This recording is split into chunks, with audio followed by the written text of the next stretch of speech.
Hola a todos, muchas gracias por estar aquí y bienvenidos a su canal de Lecciones de Paz Interior, donde saben que pueden suscribirse, darle like a los videos y compartirlo con sus amigos. Seguimos con nuestra lectura de Padre Rico, Padre Pobre, de Robert T. Kiyosaki, donde ya nos ha enseñado qué es un activo, qué es un pasivo, cómo podemos hacer o entender las inversiones, cómo distinguir cuando entramos en una carrera de ratas, donde nuestro presupuesto es inferior o gastamos más de lo que ganamos. Estamos ahorita comenzando con el capítulo 4, la lección 3, que dice así: ocúpese de su propio negocio. En 1974, Ray Kroc, fundador de McDonald's, fue convocado para hablar ante una clase de administración de negocios de la Universidad de Texas, en Austin. Kate Cunningham, un querido amigo mío, era estudiante en dicha clase. Luego de una charla inspiradora, también fortalecedora, se inició un descanso, y los estudiantes aprovecharon para preguntarle a Ray si le gustaría acompañarlos, esto en su escapada favorita, a tomar unas cervezas, donde Ray aceptó encantado. ¿En qué clase de negocio estoy involucrado?, preguntó Kroc, una vez que todo el grupo tenía la cerveza en sus manos. Todos rieron, relató Kate. La mayoría de los estudiantes de la clase de MBA pensaron que simplemente Kroc estaba bromeando. Ninguno contestó, así que Ray formuló la pregunta nuevamente: ¿en qué clase de negocio creen que estoy involucrado? Los estudiantes volvieron a reírse hasta que finalmente un alma bravía respondió a los gritos. Ray, ¿quién en este mundo no sabe que estás en el negocio de las hamburguesas? Kroc rió entre dientes. Eso es lo que pensé que me contestarían. Hizo una pausa y enseguida agregó: señoras y señores, yo no estoy en el negocio de las hamburguesas. Mi negocio son los bienes raíces. Kate relató que Ray pasó un buen rato explicando su punto de vista.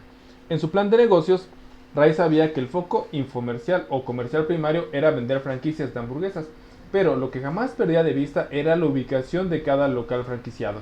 Él sabía que la propiedad y su ubicación eran los factores más significativos en el éxito de cada franquicia. Básicamente, la persona que adquiría la franquicia también estaba pagando al comprarla. Esto en la tierra por debajo de la misma para la organización Ray Kroc. En la actualidad, McDonald's es el mayor propietario individual de bienes raíces en todo el mundo, poseyendo aún más que la misma Iglesia Católica. Actualmente, McDonald's es dueño de algunas de las intersecciones y esquinas más valiosas de los Estados Unidos, así como también de otras partes del mundo. Kate dijo que esta fue una de las lecciones más importantes de su vida. Al día de hoy, él posee lavaderos de automóviles, pero su negocio está en la propiedad que yace por debajo de esos lavaderos. El capítulo anterior finalizó con diagramas que ilustraban cómo la mayoría de la gente trabaja para otros en lugar de para sí mismos. En primera instancia, ellos trabajan para los dueños de las empresas y luego para el gobierno y a través de retenciones e impuestos y finalmente para el banco que financia su hipoteca. Siendo jóvenes no teníamos un local de McDonald's en los alrededores, sin embargo, responsablemente mi padre rico nos enseñó a Mike y a mí la misma lección que enseñaría Ray Kroc a los estudiantes en la Universidad de Texas. Ese es el tercer secreto de los negocios. Este secreto es: ocúpese de su propio negocio. Las luchas financieras son a menudo el resultado de que la gente pase su vida trabajando para otros. Muchas personas terminan sin tener nada al finalizar su etapa activa.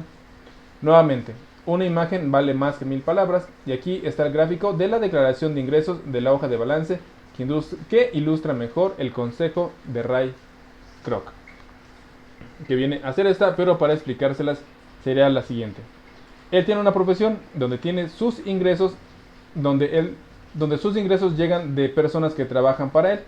Él tiene sus activos, que es su negocio, y de lo que es su activo más lo que gana de las terceras personas que trabajan para él, es donde él puede pagar los pasivos, que son los bancos o nuestras obligaciones, también los impuestos que cobra el gobierno. Y continuamos. Nuestro actual sistema de educación se enfoca en preparar a la juventud de hoy en día para obtener buenos empleos, desarrollando habilidades académicas. Sus vidas giran en torno a un salario o, como describí anteriormente, en torno a la columna de sus ingresos, y luego de desarrollar habilidades académicas, ellos cursarán niveles universitarios superiores para incrementar sus capacidades profesionales. Ellos estudian para convertirse en ingenieros, científicos, cocineros, oficiales de policía, artistas, escritores, etc. Esa capacitación profesional los habilita para ingresar a la fuerza laboral y trabajar por dinero. Existe una gran diferencia entre profesión y negocio. Muchas veces le pregunto a la gente, ¿cuál es su negocio? Y me contestan, bueno, soy bancario. Entonces le pregunto si son dueños de un banco y usualmente responden, no, trabajo para uno. En ese instante ellos han confundido su profesión con su negocio. Puede que tengan una profesión especializada en bancos, pero aún carecen de un negocio propio. Ray Kroc fue claro en la diferencia entre profesión y negocio. Su profesión fue siempre la misma, era vendedor. Durante una época vendía licuadoras para batidos de leche y luego muy pronto, en otro momento, estaba vendiendo franquicias de hamburguesas. Pero mientras que su profesión era la de venta de franquicias, su negocio era la acumulación de propiedades generadoras de ingresos. El problema con el colegio es que a menudo uno se convierte en lo que estudia. Es decir, si usted estudia, por ejemplo, cocina, se convierte en cocinero. Si estudia leyes, será usted un abogado. Y estudiar mecánica del automóvil, esto lo convierte en un mecánico. El error de convertirse en lo que uno estudia es que demasiadas personas se olvidan de ocuparse de su propio negocio. Ellos pasan sus vidas ocupándose del negocio de otro y haciendo rica a esa otra persona. Para estar finalmente seguro, uno necesita ocuparse de su propio negocio. Su negocio gira en torno a la columna del activo, valores, inversiones. También en oposición a la columna de ingresos. Como fuera afirmado anteriormente, la regla número 1 es conocer la diferencia entre valores e inversiones y compromisos y obligaciones, e invertir en el primer grupo. La persona rica se enfoca en la columna de sus inversiones, mientras que el resto lo hace en su declaración de ingresos. Esa es la razón por la que tan a menudo escuchamos frases como necesito un aumento o si tan solo lograra un ascenso. También volveré a estudiar para recibir más entrenamiento a fin de poder conseguir un mejor empleo. O trabajaré extra. O también quizás pueda conseguir un segundo trabajo. O en 2 semanas renuncio. O también la última que sería conseguí un trabajo mejor remunerado. En ciertos círculos estas son ideas razonables, pero si presto atención a Ray Kroc, esto significa que usted aún no se está ocupando de su propio negocio. Esas ideas están enfocadas en la columna de los ingresos y solo lo ayudarán a ser financieramente más seguro, si el dinero adicional es usado para adquirir inversiones generadoras de ingresos. La razón primaria por la cual la mayoría de los pobres y la clase media son fiscalmente conservadores, lo que significa no puedo asumir el correr riesgos, es que carecen de una base financiera. Ellos tienen que depender de sus trabajos y deben de jugar sobre seguros. Cuando la reducción de empresas se convirtió en tendencia, millones de trabajadores descubrieron que su así llamada más grande inversión, su casa, los estaba consumiendo vivos. Su inversión llamada casa seguía costándoles dinero mes a mes. El automóvil, otra inversión, también los consumía vivos. Los equipos de golf archivados en el garage que habían costado $1000 ya no costaban esa cifra, porque sin la seguridad de un empleo no tenían nada en que respaldarse, y las cosas que ellos habían considerado inversiones no podían ayudarles a sobrevivir en tiempos de crisis financiera. Entiendo que todos nosotros hemos completado una solicitud de crédito en un banco, esto para comprar una casa o un automóvil. Resulta interesante dar una mirada a la sección que habla del valor neto.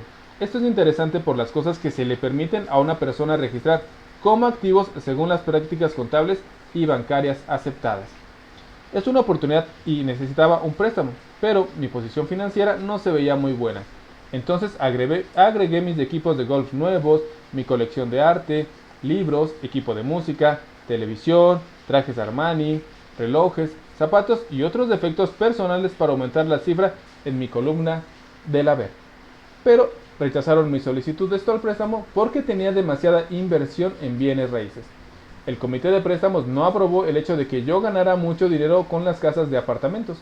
Ellos querían saber por qué no tenía un trabajo normal, esto con un salario. No cuestionaron mis trajes de Armani o los palos de golf, tampoco las piezas de arte. A veces la vida es dura cuando uno no encaja en el perfil promedio. Me incomodo cada vez que escucho a alguien decir que su valor neto es $1,000,000 o 100,000 o lo que fuera. Una de las principales razones por la que el valor neto no es exacto es simplemente porque en el momento en que usted comienza a vender sus inversiones, sus ganancias son afectadas por todos estos gravámenes. Muchas personas se han visto en agudos problemas financieros al encontrarse cortos de efectivo. Para aumentar sus ingresos, venden sus inversiones. En primer lugar, sus adquisiciones personales generalmente pueden venderse por tan solo una fracción del valor expresado en su hoja de balance. Si se produce alguna ganancia con la venta de esos activos, se graban impuestos sobre dichos montos. Así que nuevamente el gobierno cobra su parte de la ganancia, reduciendo aún más del monto disponible que ayudaría a la persona a salir de esas deudas. Esta es la razón por la que digo que el valor neto de alguien a menudo vale netamente menos de lo que él creía. Comience a ocuparse de su propio negocio, mantenga su trabajo mensual, pero comience a adquirir verdaderas inversiones, no obligaciones o efectos personales que no tienen valor real una vez puestos en su casa. Un automóvil nuevo pierde cerca del 25% del precio que usted paga, esto por él, en el instante que lo retira del estacionamiento de la agencia vendedora. No es una verdadera inversión, aunque su oficial de cuenta lo permita anotarlo como tal. Mi driver de titanio de 400 valía 150 en el momento en que lancé la primer pelota. Para los adultos, mi mensaje es mantener los gastos bajos, reducir los compromisos y construir diligentemente una sólida base de inversiones. Y para la gente joven que aún no ha dejado el hogar, es importante que los padres les enseñen la diferencia entre inversiones y valores, compromisos y obligaciones. Traten de lograr que empiecen a construir una sólida columna de inversiones antes de dejar el hogar, también casarse o comprar una casa, tener hijos y atascarse en una posición financiera de riesgo, esto dependiendo de un trabajo y comprando todo a crédito. Veo tantas parejas jóvenes que se casan y se atrapan a sí mismas en un estilo de vida que no les permitirá salir de deudas durante la mayor parte de su vida laboral. La mayoría de los padres, en el momento en que el último hijo se va de la casa, se dan cuenta de que no se han preparado adecuadamente para jubilarse y también comienzan a luchar tratando de separar algún dinero. Entonces, sus propios padres se enferman y ahora ellos se hallan frente a una nueva responsabilidad. Entonces, ¿cuáles son las inversiones que sugiero que sus hijos realicen? En mi mundo, las verdaderas inversiones encuadran esto en diferentes categorías. Número 1. Negocios que no requieren mi presencia. Soy el dueño, pero están dirigidos a generaciones o gerenciados por terceros. Si tengo que trabajar allí, no es un negocio, es mi trabajo. Número 2. Acciones. Número 3. Bonos. Número 4. Fondos comunes. Número 5. Propiedades que generen ingresos. Número 6. Letras. Número 7. Regalías por propiedad intelectual como música, escritura o patentes. Número 8. Cualquier cosa que tenga un valor y produzca ingresos, esté en alza o tenga un mercado disponible. Cuando era joven, mi padre instruido me alentó a encontrar un trabajo seguro. En cambio, mi padre rico me instó a adquirir inversiones que amara. Si no las amas, no cuidarás de ellas. Yo colecciono bienes raíces, simplemente porque amo la tierra y las construcciones. Cuando llegan los problemas, no me resultan tan graves como para disminuir mi amor por los bienes raíces, pero la gente que odia las propiedades no deberían adquirirlas. A mí me encantan las acciones de pequeñas empresas, especialmente de aquellas que se están iniciando. La razón de esto es que soy un emprendedor y no alguien del mundo corporativo. En mis primeros años trabajé en organizaciones tales como Standard Oil, esto de California, también en el Cuerpo de Marina de los Estados Unidos y la corporación Xerox. Disfruté mi periodo en estas corporaciones y guardo recuerdos memorables, pero sé en lo profundo de mi ser que no soy un hombre del mundo corporativo. Me encanta iniciar empresas, no llevarlas adelante, de manera que mis compras de acciones son usualmente en pequeñas compañías y algunas veces yo mismo las comienzo y luego las ofrezco a cotizar en la bolsa. Se ganan fortunas en las nuevas emisiones de acciones y a mí me encanta el juego. Muchas personas temen a las compañías pequeñas y las consideran muy riesgosas, y lo son, pero el riesgo siempre disminuye si usted ama aquello de lo que trata esa inversión, la entiende y conoce el juego. Con compañías pequeñas, mi estrategia de inversión es vender sus acciones en un año. Mi estrategia de bienes raíces, por otra parte, es empezar con una propiedad pequeña e ir cambiándola por una más grande, y en este proceso, demorar el pago del impuesto sobre las ganancias. Esto permite que el valor se incremente de una forma impresionante. Generalmente retengo la propiedad por menos de 7 años. Por mucho tiempo, cuando aún estaba en el cuerpo de Marina y en Xerox, hice lo que me recomendó mi padre rico. Mantenía mi trabajo durante el día, pero también me ocupaba de mi propio negocio. Me mantenía ocupado con mi columna del activo. Negocié con propiedades y pequeñas acciones. Padre rico siempre enfatizó la importancia de la especialización en finanzas. Cuando mejor fuera yo para entender la contabilidad y la administración del efectivo, Mejor sería para analizar inversiones y eventualmente iniciar y levantar mi propia empresa. No alentaría a nadie que inicie a una compañía a menos que realmente lo desee. Sabiendo lo que sé acerca de llevar adelante una empresa, no desearía esta tarea a nadie. Hay épocas en las que la gente no puede encontrar trabajo e iniciar una empresa es una solución para ellos. Las cifras van en contra del éxito. 9 de cada 10 compañías fracasan en 5 años. Asimismo, entre las que sobrepasan los primeros 5 años, 9 de cada 10 eventualmente también fracasan. Así que tan solo lo recomiendo si usted realmente tiene el deseo de ser dueño de su propia empresa. De otra manera, conserve su trabajo durante el día y ocúpese de su propio negocio. Cuando digo ocuparse del propio negocio, quiero significar construir y mantener fuerte la columna del activo. Una vez que $1 ingresa a ella, nunca lo deje salir. Piense en ello de esta manera. Una vez que $1 ingresa a la columna del activo, se convierte en su empleado.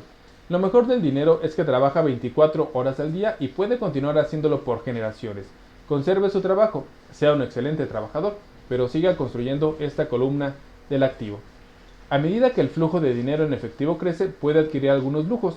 Una cosa importante de destacar es que la gente rica se compra los lujos al final, mientras que las clases medias y pobres tienden a hacerlo al principio. Las clases media y pobre a menudo compran ítems lujosos tales como casas o también diamantes, pieles, joyas o barcos, porque quieren parecer ricos y aparentar serlo, pero en realidad solo profundizan sus deudas y su toma de crédito. La gente que ha tenido dinero, los ricos, desde largo plazo construyen primero la columna de sus inversiones, luego el ingreso proveniente de esa columna paga sus lujos. La clase media y pobre compran lujos a costa de su propio sudor, sangre y la herencia de sus hijos. Un lujo verdadero es una recompensa que surge como consecuencia de haber adquirido y desarrollado una verdadera inversión. Por ejemplo, cuando mi esposa y yo recibimos dinero extra proveniente de nuestras casas de apartamentos, ella fue y se compró un Mercedes. No implicó ningún trabajo o riesgo extra de su parte, porque las rentas compraron el automóvil. Ella, sin embargo, debió esperar 4 años a que el portafolio de los bienes raíces creciera, y cuando finalmente comenzara a producir dinero en efectivo, esto suficiente para pagar la compra de su automóvil. Pero este lujo, el Mercedes, fue una verdadera recompensa, porque ella demostró saber cómo hacer crecer la columna del activo. Ahora, ese automóvil significa para ella mucho más que un bonito vehículo. Significa que utilizó su inteligencia financiera para afrontarlo. Lo que hace la mayoría de las personas es salir impulsivamente y comprar un automóvil nuevo o algún otro lujo, esto a crédito. Puede que se sientan aburridos y necesiten un juguete nuevo.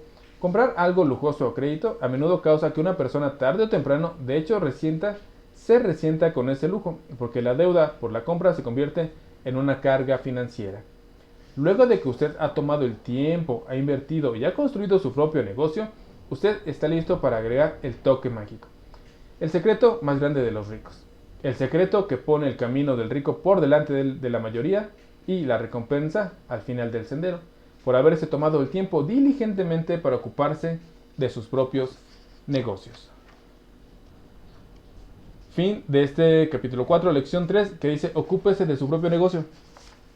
Bueno, aquí me gustaría hacer un pequeño paréntesis antes de continuar con la lectura del libro, porque dio un ejemplo muy claro aquí Robert cuando dijo, si tú tienes un trabajo, o lo que nos está enseñando el libro, que es que hagamos inversiones, pero tienes un trabajo donde tienes que estar permanentemente, deja de ser tu negocio y te conviertes en un empleado, en tu propio empleado de tu propio negocio, que es a donde no nos quiere llevar este libro. Si eres dueño de una panadería y son tuyas las camionetas y los hornos y no sé, y todos los anaqueles, todo lo que conlleva esa panadería, está bien, pero si todo tienes que estar tú desde que abren hasta que cierran, eres un empleado más de ese negocio. O sea, el negocio te atrapó y te hizo pues de esclavo y no te puedes separar por muy tuyo que sea o por mucho que hayas puesto sangre, sudor y lágrimas, como lo dice él al final. Él lo que recomienda es que te dediques a lo que amas. Si lo que amas es poner o ser panadero o que tiene que ver con las panaderías, en lugar de tú trabajar en una panadería de tiempo completo, lo que debes de hacer es poner una panadería y dejar que otro la administre. Que él te dé el dinero para...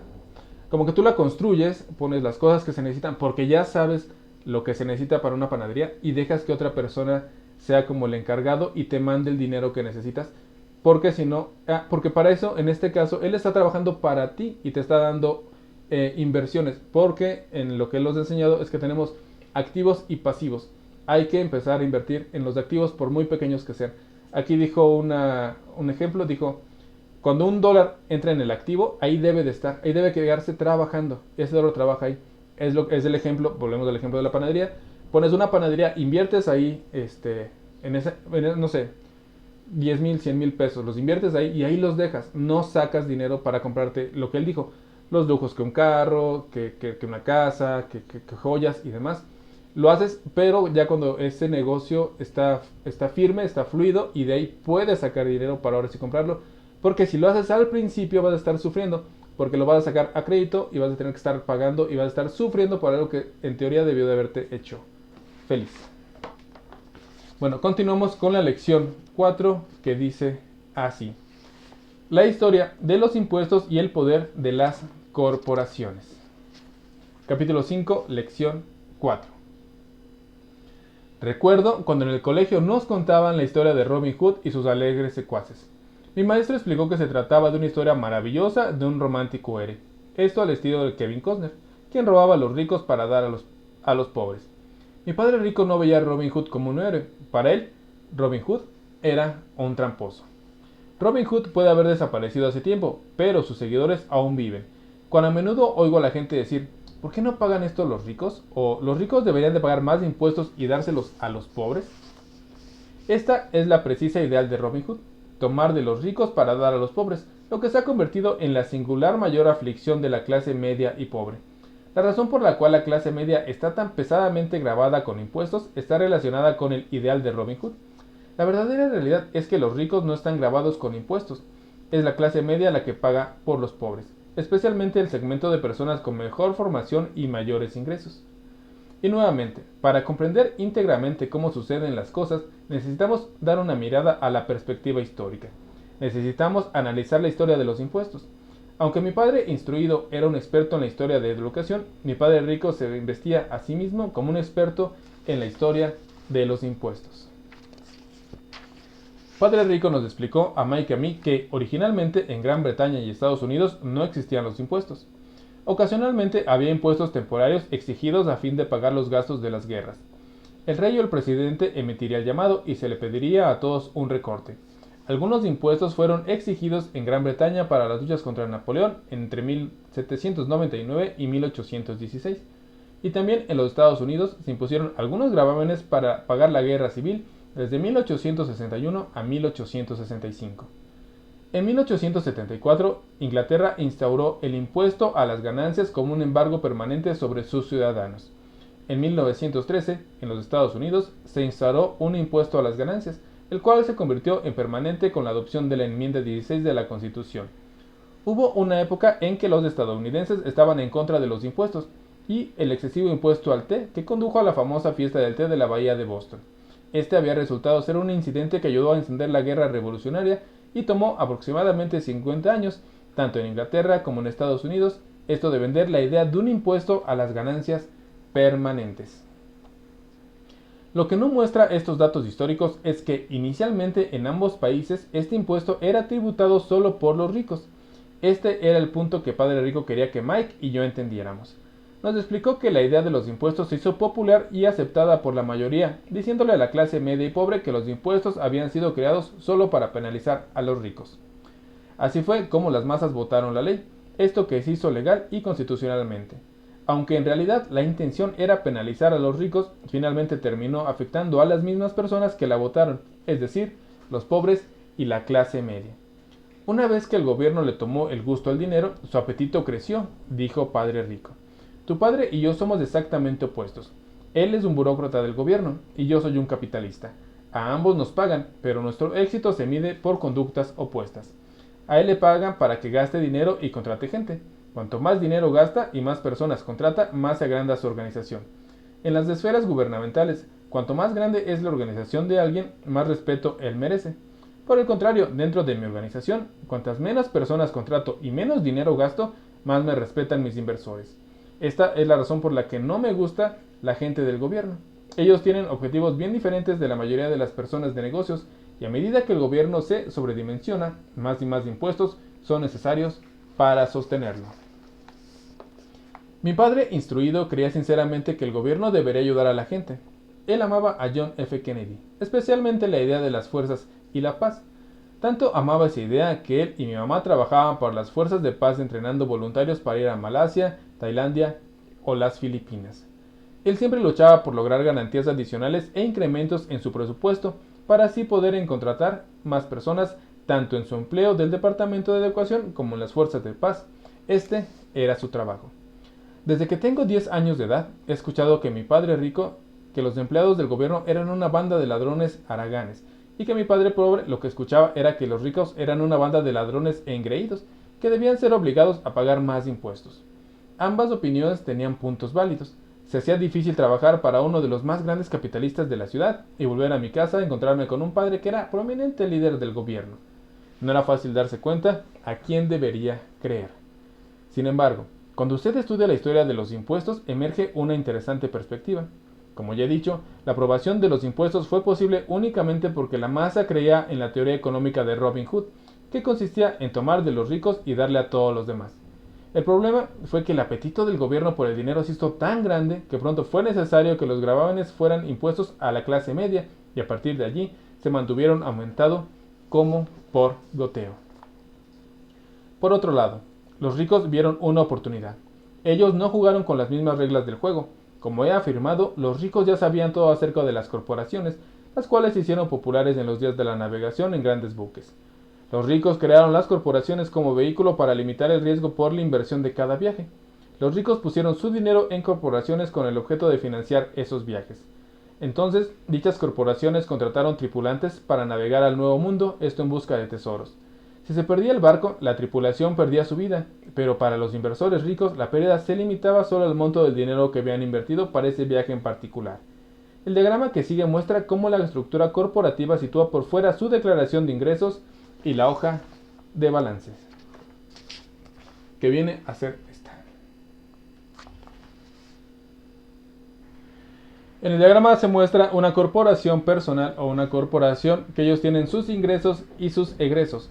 En sus ingresos y los activos los juntan y después los direccionan entre sus egresos, sus impuestos y sus gastos sin pasar por los pasivos o sin tener que perder todo en un solo movimiento porque lo tienen dimensionado, diferenciado en cada parte de su corporación.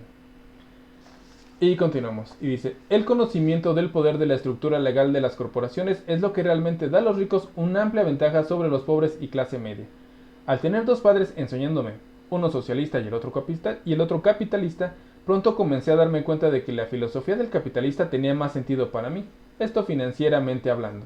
Me parecía que los socialistas, en definitiva, se penalizaban a sí mismos dada su escasa educación financiera, y sin importar qué horda apareciera exclamando, tomemos el dinero de los ricos siempre encontraban alguna astucia para vencerlos. Así es como, eventualmente, los impuestos fueron grabados sobre la clase media.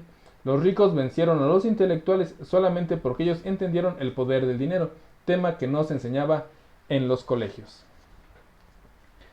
¿Y cómo vencieron los ricos a los intelectuales?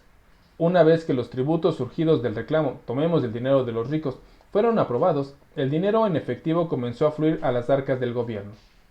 Inicialmente la gente estaba feliz, el dinero estaba siendo entregado a los empleados gubernamentales y a los ricos.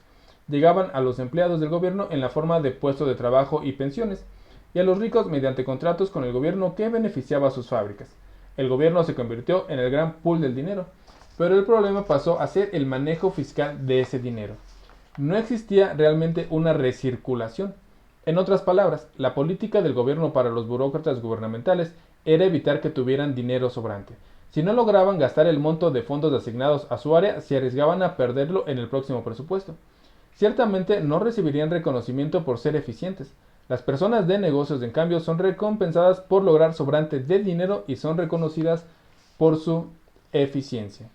A medida que el ciclo de gastos gubernamentales continuaba en aumento, la demanda de dinero se acrecentaba. Y entonces, la idea de agraven los impuestos sobre los ricos comenzó a ser ajustada con la intención de incluir niveles menores de ingresos, bajando hasta alcanzar a las propias personas que los habían votado, es decir, a los pobres y a la clase media. Los verdaderos capitalistas usaron su conocimiento financiero para simplemente encontrar una manera de escapar. Ellos volvieron a apuntar a la protección de las corporaciones. Una corporación protege a los ricos, pero lo que muchas personas que nunca formaron una corporación no saben es que una corporación no es realmente algo tangible. Una corporación es meramente una carpeta de archivo que contiene algunos documentos legales, archivada en algún estudio de abogados o inscrito en una agencia local del gobierno. No es un gran edificio con el nombre de la corporación en su frente. No es una fábrica ni un grupo de personas. Una corporación es tan solo un documento legal que crea un cuerpo legal sin alma. La riqueza de los ricos estaba nuevamente protegida. Una vez más, la utilización de corporaciones se hizo popular, una vez que las leyes de ganancias permanentes fueron promulgadas, porque la tasa del impuesto a las ganancias de una corporación era menor que la tasa del impuesto a las ganancias de un individuo. Además, como se ha descrito anteriormente, dentro de las corporaciones, algunos gastos podrían ser pagados con dólares previos a impuestos. Bueno, eso es todo por el momento en este capítulo de Padre Rico, Padre Pobre de Robert T. Kiyosaki. Es la biografía de los impuestos y el poder de las corporaciones. Aquí nos está hablando claramente que cuando ustedes escuchan Nestlé, Unilever, Mattel, estas corporaciones son muchas empresas que se unen para hacer una corporación. No están en ese mismo lugar como tal, pero como están unidas y son fuertes, digamos que todos sus ingresos se pueden usarse para beneficio de los impuestos, porque ahorita estamos hablando de los impuestos.